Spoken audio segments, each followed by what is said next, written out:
All right. Hey, everybody. I'm here with Chris.deighton. Hey, Chris. Hey, how's it going? Great. So you've been at eXp for about 3.5 years. You're that's pretty soon after it started. So that's Yeah, good. I was an early adopter.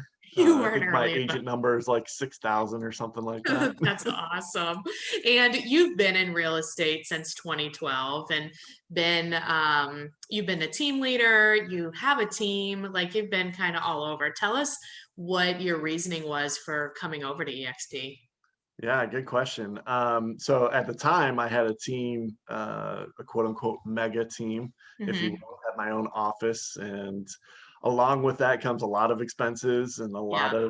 of, just systems and things like that. And so we were just looking at ways to make more money. And I came across, well, I had a good friend, Lou Ronayne, Okay. who was actually pretty big in Keller. Yeah. And he's also good friends with Gene Frederick, Hmm. who's on our board of directors Hmm. for eXp. But those guys met with me and sat down and broke down the opportunity at eXp.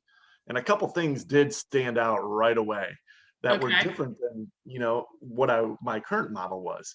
So my current model was paying a cap, having team members they paid half cap or so, Hmm. and you had profit sharing, which Yeah. was, I mean, really good for the time. But It you was start a breaking really down, innovative way because that was, I think, like the first. I mean, I think Keller Williams is like among the first, if not the yeah, first, brokerage to offer like kind of ownership opportunities. yeah, they had a chance to have like skin in the game, or they got Yeah. rewarded.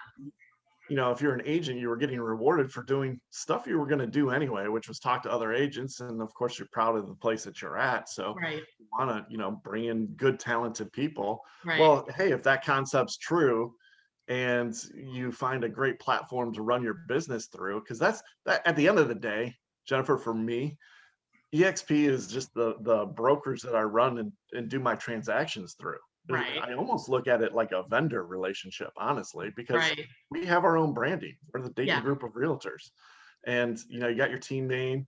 People do business with us because they know, trust us, like us, good results, etc. So now you're just looking at the system, the platform to be able to do things. Well, and that's definitely changed, like, right? Like in the last Yeah, 10 years, it's like before the brand was kind of, it was important because people yeah. knew brands and things like that. But now it is really more about a personal connection with the actual agent, and people do business with people they like. They don't really care where they're at. Right. Yeah. So you might as well be at the Get place that makes referrals. you the most money. Yeah, the best type of business, and any agent knows this, is the one that's referred to you. Hmm. That somebody said, "Hey, you should go use Jennifer. She's a great agent, and I Right. trust her, and she did a great job for me." Well, when Right. you go on that appointment, it's pretty easy. Yeah. And so we have the transactional sales, right, as Right. agents, and we can talk all day. For me, it was actually cutting my overhead. I Yeah. was paying rent for an office. I was paying for a copier. I was paying for all this stuff that I started doing an analysis of my costs and realized, well, gosh, if I'm being honest, if I'm really being honest, I started keeping track of how many people came to my office, my Right. beautiful office in a very luxurious suburb of Detroit, Northville, Michigan. Mhm. I have 1,400 square feet. Wow, that's amazing. Like, I don't need the ego stroke though, because I would rather have the money. Right. And the only people who came to my office were people that told me, I want to have a meeting with you, Right. you know, at your office. So the agents would only come in if they needed to see me. I never met with a client there. Right. We occasionally did closings in our office because we had a conference room, but gosh, I can do that at my title company. I think if people really looked, especially after like what we've been through, and really looked and said, how often am I, like you said, how often am I actually going into the office? Yeah, They they'd be would be surprised. surprised. It's a lot less than what they think for sure. Yeah, But the you know, pandemic the huh? pandemic highlighted that. Like, Yeah, in short, absolutely. like, the government came in and said, "You can't go to the office anymore." And Yeah, right. so everybody's aversion of like, "Oh my gosh, I need an office." Well, they were told they had to figure it out, Right. And and they now did. they did. And so now it's just about cost. Right. So for me, my I lowered my overhead quite substantially. But at the end of the day, one of the most important things was Mhm. the opportunity to acquire stock Yeah. and be able to have an ownership stake, something that you could earn. Like I was going to do transactions anyway. And now Right. out of my transaction, I can have like a retirement fund. I Right. can acquire a position within this company that long term, and I think a lot of agents really kind of mess this up where they look at stock more like gambling. Like, hey, I'm checking the stock price. Is it up? Is it down? Mhm. Where I would rather argue, hey, you should look at a company and say, I'm involved with this company. I'm working hard. I'm collaborating with others. We're profitable. We're making money. And Right. over the long term, I've always said, stock equals ownership, and ownership is the one who gets the rewards from profit. Yeah. Well, also too, I would think like if you look at bigger companies and how they compensate people, if they are publicly traded, stock options is usually a portion of the compensation package. So Yeah. if you're looking at what different brokerages offer, it's like, what is the total compensation?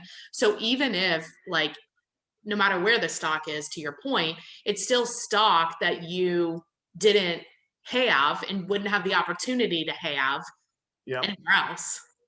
I had a friend of mine, early on that, and when I came over, I mean, obviously, the company wasn't even listed on the NASDAQ. We were an over the counter stock. So, there Black was a market. little bit of time where people were like, is that going to work? I don't Mhm. know. But once you've jumped through all the hoops and you're, formally listed on the NASDAQ, there's some credibility that comes with that. Right. The SEC, regulates things, and you have a lot of authority in that regards. That being a legitimate company and doing your accounting right. Well, Yeah. this person said, well, what if your stock price goes to zero because your business is not sustainable? I was like, yeah, good point. I guess I'd just be an agent like you, an agent Right. with no stock. Exactly. It's Like, what's your point? But then what if it grows and becomes the premier brokerage, not only nationally but maybe worldwide? What right. then? Right. Well, then I'm set, for my life and for retirement and things like that. Because at the end of the day, there's two opportunities here. There's the opportunity to do sales and collaborate with other high level people from all across the country, Mhm. which is incredibly important. I'm going to circle back to that. Yeah. There's also the opportunity to create the revenue, the ongoing, the income that Mhm. can come to your family Right. by being part of something that's bigger than yourself, and it's scalable. Like I could go get my own brokerage. What We can get a broker's license and go do it again, but why would I do that when EXP already has the platform and the technology in place to leverage across all 50 states and Exactly. now internationally to International. multiple countries? Yeah, that Why would would be I? hard to do like on your own. And to your point, like what's the point? Because you would just make more, it makes financial sense to be here than it does on your own. And when you are bringing, if you had your own brokerage, likely you'd want to grow it.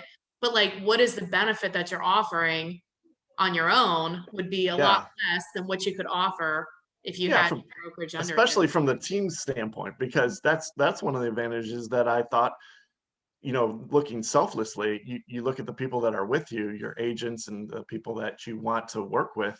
I was able to offer them a better, compensation Mhm. package, Exactly. better cash flow, less cost, Mhm. opportunity for stock that they Mhm. could have. Mhm. And so if we were at another brokerage, they weren't getting that. Right. So it Exactly. made it more attractive. And you want to do right by the people that you're working with, for sure. Exactly. We'll circle back to the collaboration piece that you were talking about, started talking about. Yeah, I think that is actually one of the most interesting parts of what we have is that because we are all stockholders or we have a say in the company and we acquire a position within the company, that lends itself to, well, here's what I would say. If I'm scrolling through Facebook Mhm. and I see my friends at other brokerages and they post their sales and they go, look, I was the top agent or I made third in my office. I'm thinking, does anybody actually care about that? Honestly, how does that affect me? If I'm at that brokerage, do I care if so and so sold 7 million? I Right. really don't, Not because my it doesn't affect me. Now, the owner of that brokerage or that local branch is probably like, yeah, Yeah. good stuff, man. Keep going, do it. Yeah. Now, when I see that at EXP and I see somebody in Arizona and I see the top performers, I'm like, oh, yeah, that's Yeah. good stuff, because we're in it together. Right. And so we collaborate. What happens is the byproduct of that is that we collaborate together Hmm. and we share best practices universally, because together we're all better. Right. In fact, I'm modeling it right now doing this video. Right. Jennifer, I think, we can establish this. Like, I don't get any benefit. I'm not in your rev share group. You're not in my rev share group. Right. You're in a different state, Right. so we're not working together doing deals or anything like that. But here we are doing a video talking about the pros and the cons of Mhm. EXP, for the benefit of everybody, because together we win. Right. And you Exactly. go crush it, and sell 10 million or 20 million, and then recruit and bring in and attract other agents, to the company because of that. Well, awesome. Then Right. I win too, because I have a decent number of shares. Yeah, so I think like what I'm pulling out of this is like if you don't have a retirement plan in place, like this is a good place to start because it doesn't it's not any more than what you're already doing. And so it's kind of like it does it for you. A retirement plan done for you basically. And Yeah. you don't have one. And then not only that, like the collaboration is bigger. So it's not and it's more maybe because most agents are people that like to help and like to collaborate, right? But like you definitely have more of an incentive to collaborate with Mhm. other owners and shareholders that, and it's outside of just like your one office, right? Like your one Right. franchise, it's international. Yeah. Yeah. I've connected with people from all across the country, Hmm. from California to Washington Yeah, to Boston to Florida, right. and everywhere in between. It's pretty fantastic. Yeah, I love it. I think that's been like one of the biggest things for me too. It's like finding, they always say like you're the sum of like you're the average of the five people that you hang out with, right? So who are you hanging out with? And finding people here at EXP, it's like, I mean, there's people that they're think so big that like I was like, oh my gosh, I don't even like didn't even think about that. And it's just Yeah. so much, you have so much more access to people, to business owners, to people that think differently than you than I do just sitting like in my brokerage in Cincinnati. You I know, I always apologize to my five, because I'm always making sure bring it that down I'm the the low end. average. I'm the low one. That's awesome. That's awesome. I love it. Well, I really appreciate you being on and just sharing your experience and why you're here. Hopefully somebody will connect with you. If they do have questions about EXP or they have a referral near Detroit, what is the best way to get a hold of you? Yeah, either call me on my cell phone, which is 734-578-1150, or they can drop me an email too. It's just chris.deighton at exprealty.com. Awesome. Thanks a lot, Chris. I appreciate you being on. You bet, Jennifer. Good seeing Bye. you.